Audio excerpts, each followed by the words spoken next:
आज प्रदेश में लड़ाई लड़ रहे हैं परिवर्तन की, और परिवर्तन प्रदेश में इसलिए जरूरी है कि 10 साल की ये जो सरकार, खट्टर सरकार, प्रदेश में ऐसी विफल सरकार साबित हुई है जिसने हर मामले में प्रदेश को पटरी से उतारने का काम किया है।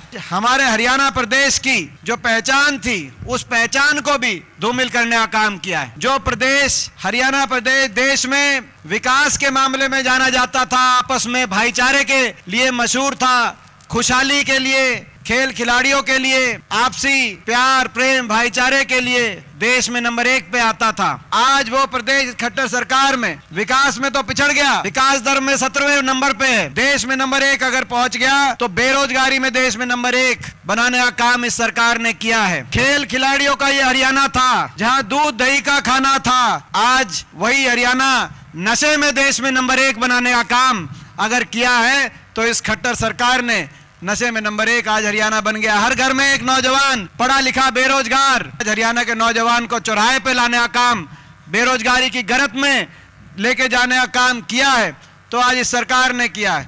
मुख्यमंत्री जी ने कल कहा जहां किसी के साथ अन्याय ना हो, सबको न्याय मिले, और कोई अत्याचारी हो तो उसको सजा मिले।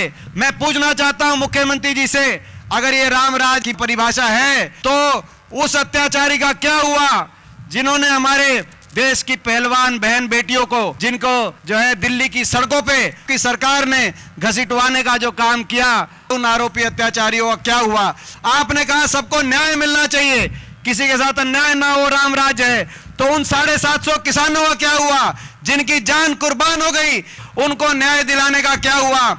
आज आप न्याय की बात करते हो तो हरियाणा के उस नौजवान को न्याय दिलाने का क्या हुआ जो देश में सबसे ज्यादा बेरोजगारी का सामना कर रहा है? लेकिन लिस्टें आती है, लिस्टों में हरियाणा से ज्यादा हरियाणा के बाहर के गैर हरियाणवियों को हरियाणा के अंदर रोजगार मिल जाता है, और हरियाणा के नौजवान को बाहर भी किसी प्रदेश के अंदर प्राथमिकता नहीं मिलती, और अपने प्रदेश में भी प्राथमिकता नहीं मिलती। HPSC SSC में भर्ती घोटाले, 30 पेपर लीक घोटाले, नौजवानों को उसके चक्कर में उनके भविष्य को बर्बाद करने का आप काम करते हो। नौजवान 5 साल तक इंतजार नहीं कर सकता, इसीलिए कहीं पलायन की तरफ, कहीं डिप्रेशन की तरफ, कहीं नशे की तरफ उसका भविष्य बर्बाद हो जाता है। आप तो 5 साल इलेक्शन के टाइम आपको उनकी याद आती है, लेकिन हरियाणा को आज आप न्याय की बात करते हो। मुख्यमंत्री जी, आपने हर वर्ग के साथ अन्याय किया इस हरियाणा प्रदेश में।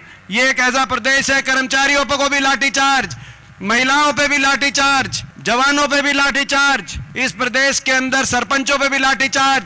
काम कुछ किया नहीं 5 साल तक। एक कोई विकास कार्य ये बताएं, एक कोई बड़ा काम किया हो, कोई थर्मल का कारखाना लगाया हो, कोई विश्वविद्यालय बनाया हो, कोई नई नहर बनवाई हो? काम किया नहीं, कामों को खत्म करने का काम किया। दादूपुर नलवी नहर हमने बनवाई थी, उसको कहीं अटवाने का इन्होंने काम किया, काम नहीं किया।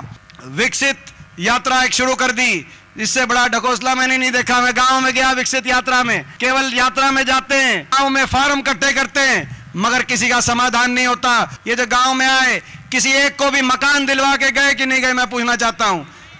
ये विकसित यात्रा आखिर में इलेक्शन के टाइम आपको नौजवान की याद आई, आज से इलेक्शन के टाइम में आपको गरीब की याद आई, कोई एक प्लॉट दिलवाया। ये जो विकसित का जो आता है, सारे गरीब बैठे हैं। साहब, मैं पूछना चाहता हूं, किसी मकान में क्यों कहा कि किसी ने एक प्लॉट दिलाने का इन्होंने काम किया हो? किसी एक को मकान दिलवाने का काम किया हो? आप फॉर्म ले जाते, इकट्ठे करके ले जाते हो और कहते हो कि चंडीगढ़ पहुंचाएंगे। चंडीगढ़ पहुंचो तो कहो दिल्ली पहुंचाएंगे। कोई पोर्टल आ जाता है, कहीं फैमिली आईडी आ जाती है, फैमिली आईडी के जंजाल में कहीं प्रॉपर्टी आईडी आ जाती है। लोगों को उनकी सुविधाओं से वंचित रखने का काम करते हो। ये अन्याय आज हरियाणा के साथ 10 साल हरियाणा को विकास की पटरी से उतारने का काम किया, और आप अब राम राज का नाम लेके कह रहे हो कि सबके साथ न्याय जहां हो वो राम राज है। न्याय तो आपने अन्याय बहुत कर लिया।